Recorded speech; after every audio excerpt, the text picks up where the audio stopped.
Yo, how's everybody doing? It's your boy Airboy, and I'm back with another FanBoyAaron review, and this time I'm going to be taking a look at the Transformers Siege War for Cybertron Trilogy Netflix edition Voyager class Megatron. And prior to use, before we look at the figure, we shall take a quick look at his box, packaging, whatevs. Alright. As you see, it is Transformers War for Cybertron Trilogy. Unlike the other box, it has Netflix colors because this figure is meant to promote the upcoming War for Cybertron Netflix series, which I am greatly looking forward to. There's inside, you have a nice image of Megatron. He is indeed a Decepticon. On this side, you got that same Siege artwork done in a new color scheme. Netflix original series. On the bottom of the box, nothing worth looking at. Top, nothing worth looking at. Back of the box, you got product shots of the figure and everything he comes with. And I don't see a bio anywhere unless I missed it. Yeah, there doesn't appear to be a bio. Anyway, that's it for the box. Moving along, here we have Megatron in his Cybertronian tank mode. Now, there are 4 different versions of this particular figure. Same character, just different colors. There's the original version, which came out during the first wave of the Siege line. There's a 35th anniversary Walmart exclusive version that has an animation accurate color scheme. And or for the G1 cartoon, not the new show. That one, the new show ain't out yet. And there's also a Generation Selects version that you have to buy. Well, you can't find it in a store, as far as I know. It has it's white and it has camouflage arms and legs. And yeah, out of all the versions made of this guy, this one is my favorite for obvious reasons. The color scheme is so much better on this version than any of the other versions. I absolutely love the black, the gunmetal, little red accents here and there to make it pop. I absolutely adore this thing. So let's get it up closer. Get a closer look at that beautiful tank mode. It is a Cybertronian tank mode. I am aware that they are making an Earthrise Megatron, which should be out sometime around the end of this year, I believe. I'm probably, unless they re-release it in this color, I am probably not going to grab it. This will probably end up being the only Siege/Earthrise Megatron I get. And this is easily one of the best Generations Megatrons I've had ever. It just looks so good. All that beautiful mechanical detail and the beautiful paint all throughout this guy. I absolutely love this thing. And there are little wheels at the bottom to help it roll, but it doesn't really roll that well. And the robot mode feet do kind of stick out on the end here, but it's meant to be a Cybertronian vehicle, so I'll let it slide. Gun cannot move up, however, it does have a full rotation, which I do like. Now, this guy comes with a few extra things. He comes with 2 Battle Masters. They are recolors of previous Battle Masters. This one is Leonizer. I don't know if it's the same character we got from before, or if this is a different character. I don't know much about this guy as a whole. He turns into a sword, which we're looking at now. It's done in orange. Transparent orange and silver. It doesn't look too bad. It's not my favorite of the Battle Masters, but he's interesting. And we also get Pinpointer. Out of the 2 here, he is my favorite. And honestly, visually, I think he is my favorite of the Battle Masters I've had so far. He looks pretty good. I am a big fan of black and red as far as colors go. They just complement each other so well, especially on plastic. And this guy is one of the better looking Battle Masters I've had.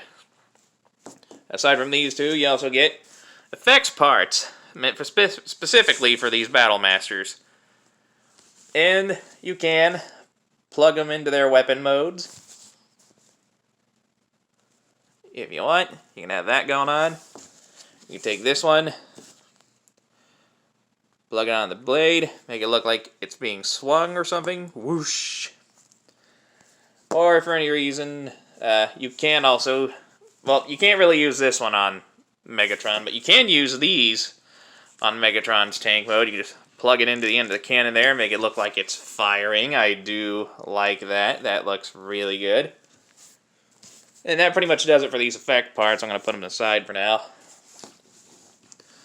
And I'll go ahead and get comparisons out of the way. Give you an idea of how big these Battle Masters are. Here they are next to Omega Supreme's little Micro Master.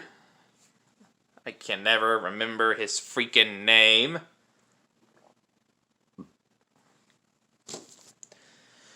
And here they are next to a Lego minifigure.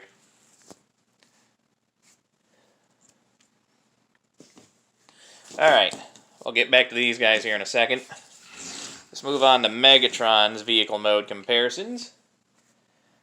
First we'll compare him to his enemies.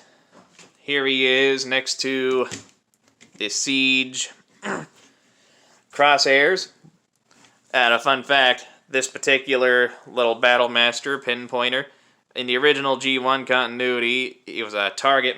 These guys were partners. He was his weapon. But I think they were called Target Masters back then. I don't remember. But anyway, this guy is meant to be with Crosshairs. So if you have both of these figures, guess what? You got your proper weapon for this guy. I'll give it to him after the review. Anyway, here he is next to Siege Blue Streak, Silver Streak. I'll just call him Silver Streak. I don't care. As you can see, they actually look pretty good together with the similar color schemes going on. Here he is with his hated rival, Optimus Prime, the Earthrise Optimus Prime. I really want the Siege War for Cybertron Nemesis Prime, but that one's hard to get a hold of. If I do get a hold of that, I'll definitely look at it. They don't look bad together. And for his fellow Decepticons, here he is with Siege Shockwave, without all of his armor add-ons.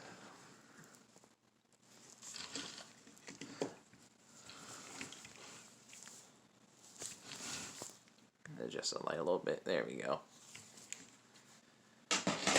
Here he is next to Siege Soundwave with repro labels and add-on kit. Give it that G1 look.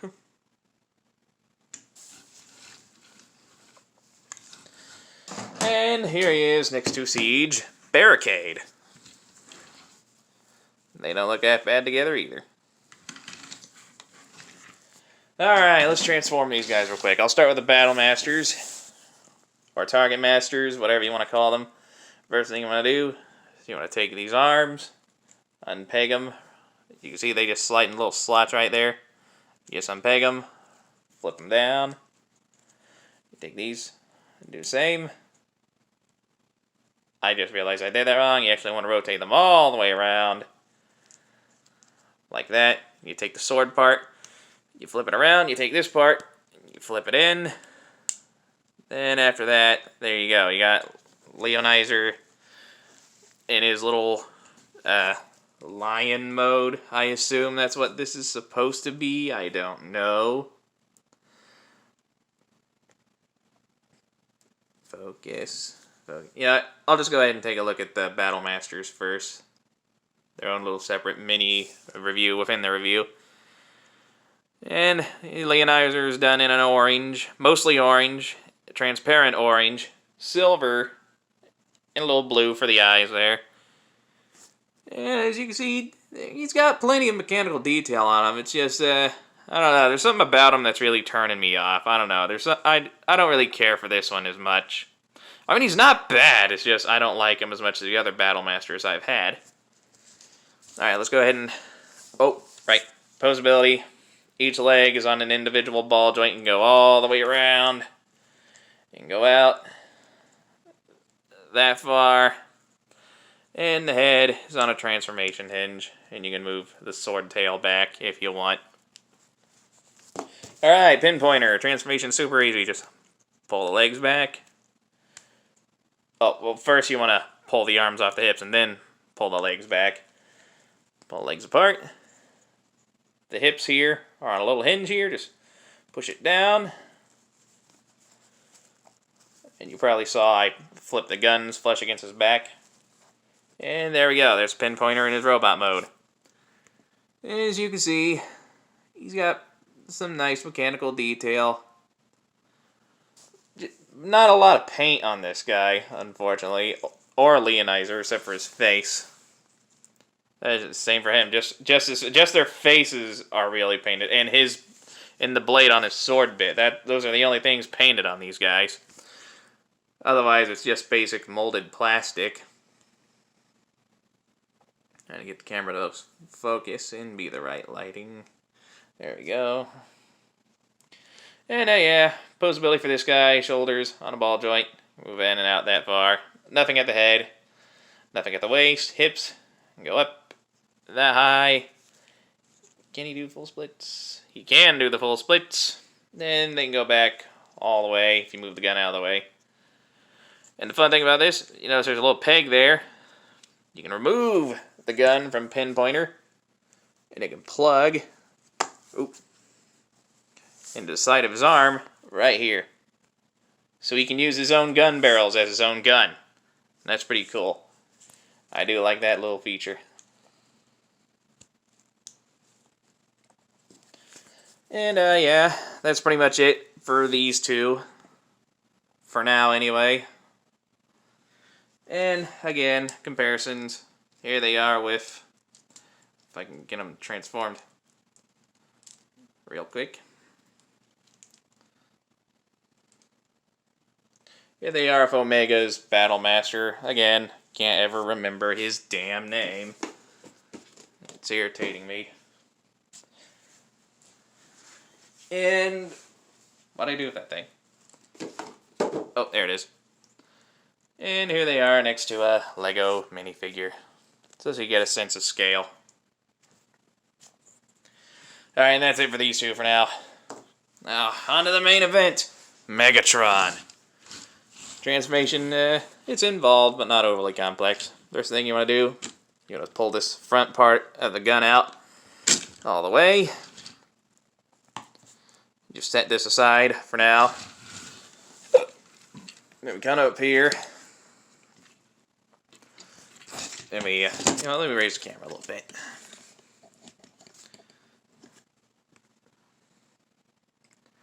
Get the camera focus too.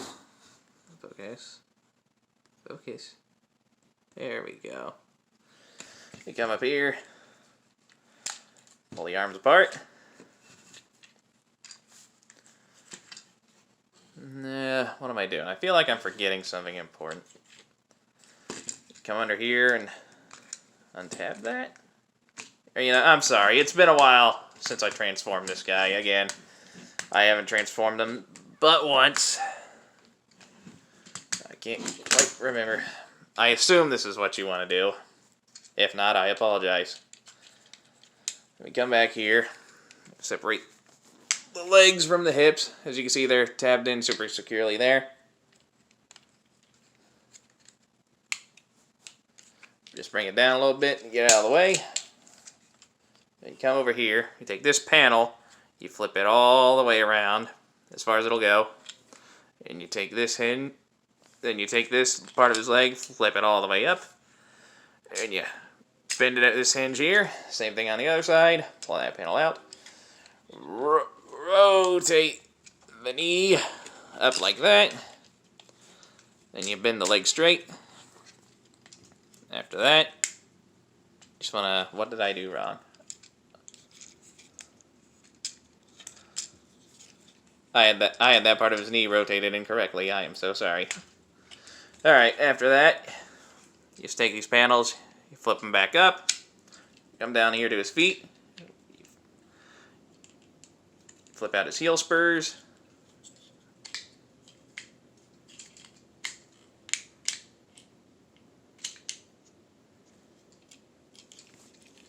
then you rotate his legs, rotate the waist, and we pretty much got his legs done. Now moving on to the top part here, which is the part I'm having trouble remembering at the moment. What do we want to do? What do we want to do? You know what? Hold on, give me a second. Alright, I figured out what you want to do is you want to take this part, pull it out all the way. Then after that, you want to fold it up on this double hinge. Wait, no. Ah, damn it, I just had it figured out. What am I doing wrong? Yeah, give me a second. Okay, I'm an idiot. I remember what I want to do now. You want to take these parts, fold them up. They're on a hinge in there. It's a little tight. There are these little tabs right there. I don't know, well, you can make that out. There's little tabs right there on each end that go in those holes right there.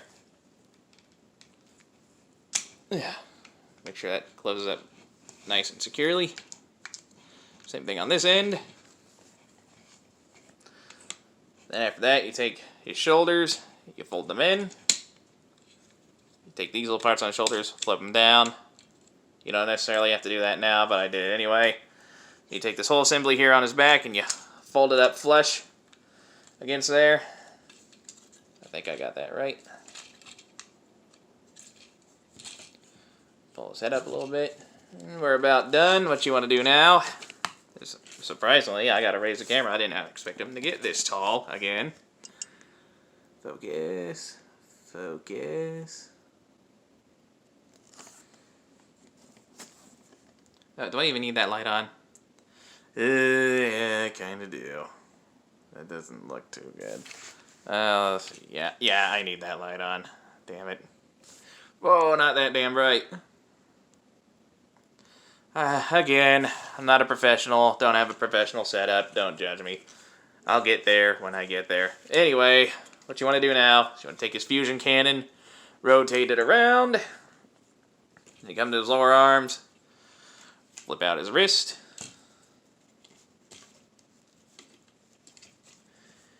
And I think we are done. Here we have Megatron in his robot mode, and I gotta say, it honestly looks pretty damn good. I love how this figure came out. Again, there are like 3 other versions of this guy, but this one is easily the best. He's also, at this moment in time, one of the hardest to get a hold of, so yeah, if you find him, you better grab him.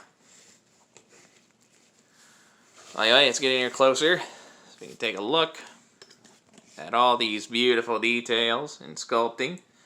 As you can see, it is very reminiscent to his G1 design. That bucket-shaped head. And those little buttons on his belly there. And all that paint really shows on this guy. This camera that refuses to cooperate with me isn't doing it justice at all. This figure looks really, really good in person. Of all that gunmetal coloring and paint, all that silver bits here and there, a little bit and little touches of red that help break it up, really makes this guy shine. I mean, I think the blue there should have been purple instead, but you know, I'm not gonna complain too much. As you can see, he's got kind of like weathering and battle damage effects going on. Even his Decepticon logo on his chest looks scratched up because he's meant to look like he's been through hell. And for the most part, it kind of shows that off. He looks like someone who's been through a lot of fights recently. And he's leading half of a war, so he really should.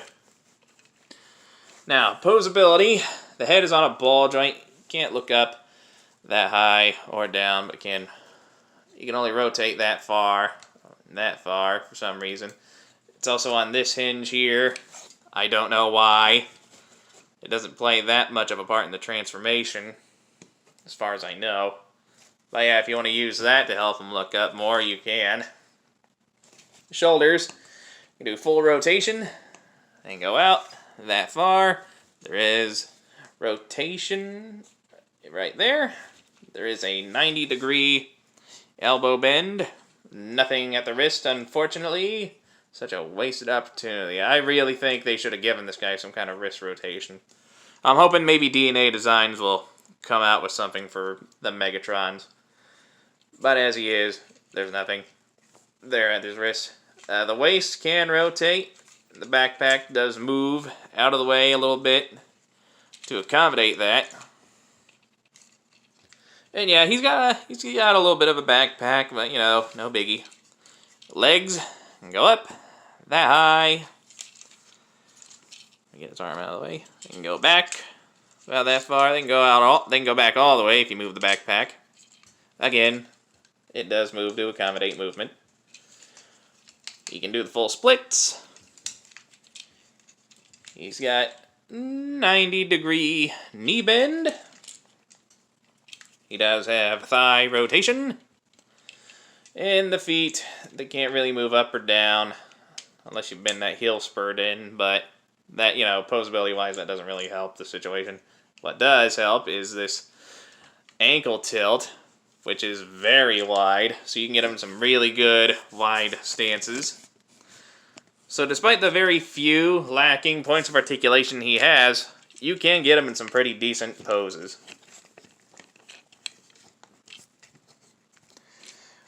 Now, you can count those two Battle Masters as accessories. However, the main accessory that is meant purely for this Megatron figure is this.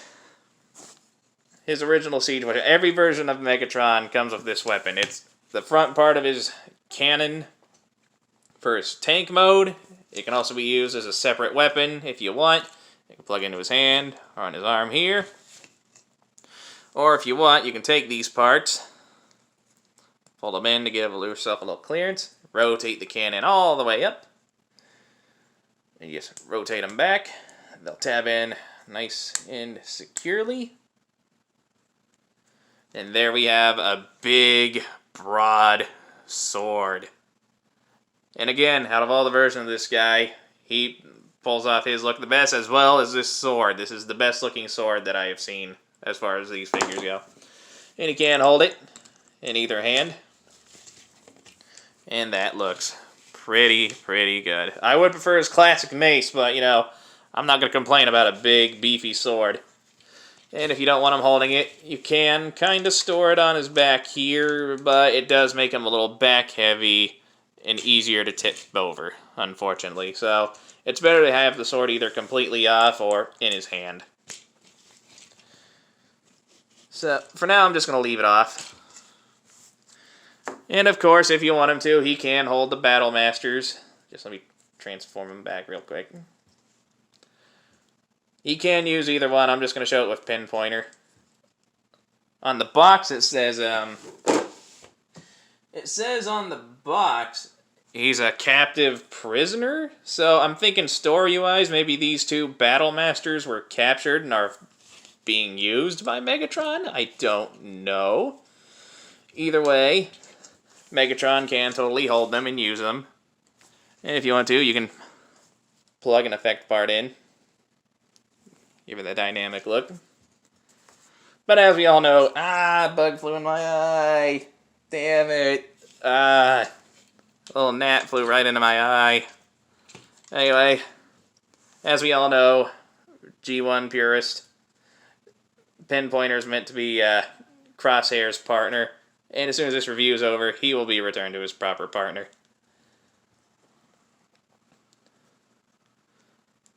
Damn it. Tab in, you little sucker. There we go. Are you kidding me? Okay, whatever. I'll deal with it later. Alright. We're about done. Let's go ahead and get the robot mode comparisons out of the way. Alright, here he is next to Siege, Warp Cybertron, Crosshairs. I might do a review of this guy eventually, maybe. I still haven't decided because I added third-party gap fillers, and I don't have a way to take him out. So I may or may not look at this guy. I don't know yet.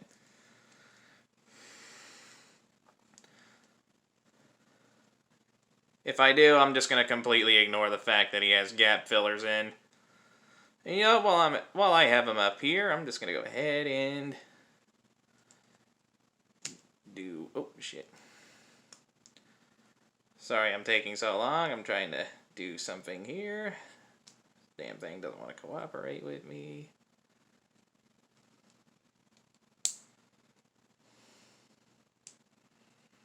There we go. We'll go ahead and give him his proper partner.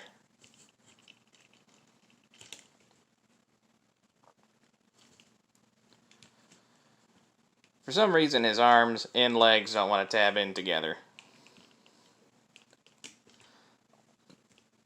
Could be just a case of buyer beware, but... yeah, whatever, it's fine. There, crosshairs with pinpointer. Reunited, it feels so good. Moving on. Here he is, next to Siege. Blue streak. Next to Siege. Blue streak. Again, similar color schemes going on. Yeah, they don't look too bad together. And here he is with his closest friend, Optimus Prime. The Earthrise version. Yeah, between the two, I think Optimus has just a little more height. But, you know, size-wise, they're almost the same, which Optimus and Megatron should be. If not exactly the same, Megatron should be a hair taller.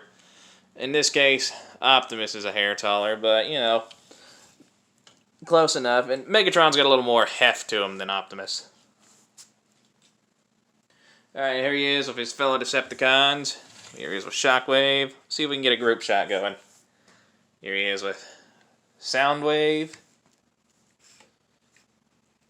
See how that looks? And here he is with Barricade. Yeah, not a bad looking team of Decepticons right there, if I do say so myself. I really hope Barricade is going to be an interesting part of the Netflix series. He wasn't part of the Netflix line or release for these figures, but I'm sure they'll do something with them. At least I hope they do. I love Barricade. And yeah, that pretty much does it for the Siege Voyager class Netflix Megatron with Leonizer and Pinpointer. I don't know what I'm going to do with this guy. Probably just sit him in a drawer somewhere, or I'll give him to a random figure. Anyway, the the Battle Masters stand only about 2-3 inches. Megatron here stands at a whopping a little over 6.5 inches, and at the time of release, he's going for about between $30 and $50. Now, is he worth that price? And would I recommend picking him up if you can find him? Hell yes. He is well worth the price. He is well worth picking up. You definitely, you get him plus 2 freaking Battle Masters and effects parts. You are definitely getting your money's worth. If you can find him for between $30 and $50, I highly recommend picking him up. He is well worth that price. And this has been the Transformers Siege War for Cybertron Trilogy Netflix edition of Megatron review. And join me next time when I go over whatever the hell I feel like. I don't know. I'm still thinking about it. And until then, I will catch you all next time. Bye-bye.